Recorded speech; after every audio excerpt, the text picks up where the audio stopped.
Okay, the next big spring film I'll be reviewing had a surprisingly solid opening weekend, The Haunting in Connecticut. Yes, another horror film. But this one is in the grand tradition of trying to build horror from something that has claimed to have really happened. It's in the grand tradition of the very well done exorcism of Emily Rose. This film isn't like The Last House on the Left or Friday the 13th. Rather than just being ambitious, it's actually trying to serve a purpose in its storytelling.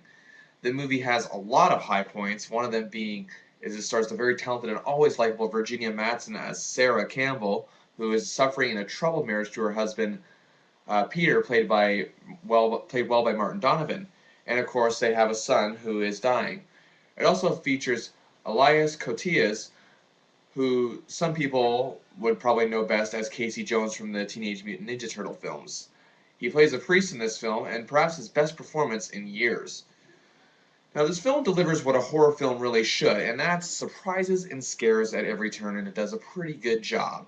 Now, the plot of this film is that the son is dying of cancer, and to get him his treatments, the family moves to a house where it'd be easier to get him there. It was like closer to the hospital. Now, of course, since its original inhabitants died, it looks like the house hasn't been occupied. So we already get the element of uh-oh pretty quick, and the family visibly shows concern. Now, the film sometimes overloaded itself in terms of surprises. Like, we don't always need them at every turn, and this film just seemed to have it. And after a while, the effectiveness of it all just wore off. I wasn't jolting in my seat anymore, and I was just getting bored for the most part with everything that was going on.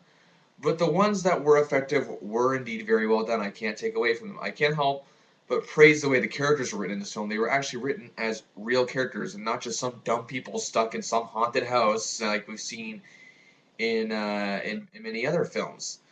And this movie could have easily just had that happen. Now, the best performance in the film is by Cotillas, playing the priest, who at times, I found to be very ineffective in a lot of his roles, but at the same time, he's pretty much the definition of Katy Perry's song "Hot and Cold." You don't know what you're going to get from him. He could also be a very good actor, and he's not over the top like some priests in movies like this are.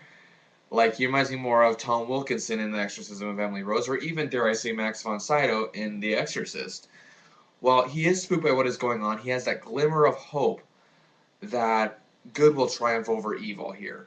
And again, I can't criticize a story like this for being outlandish, like some critics may do, because I'm hard pressed to find a horror movie that isn't outlandish. I mean, can you really name me one? I mean, if they weren't, would they be the least bit enjoyable, the ones that are good? What horror movies lack is the element of reality in outlandish situations. Even a fantasy or horror film should have the element of reality built into the fantasy world, so to speak. And this movie does keep it together that way. The way the family reacts to things, to the strange things going around them. It's not ridiculously overacted over the top, and I was impressed by how it came out on screen. I also have to give it credit for not being near as dumb or reprehensibly offensive like the Amityville films of both past and present. Unlike those movies, it sets out to create an atmosphere that doesn't seem far-fetched in the horror fictional world. I hope that makes sense. What I'm trying to say was that the Amityville movies came off as more of a ridiculous and unintentionally funny satire on it, which is not a good thing, and that's not what it's trying to accomplish more than anything else. There's nothing funny about this film. In some cases, it's quite terrifying.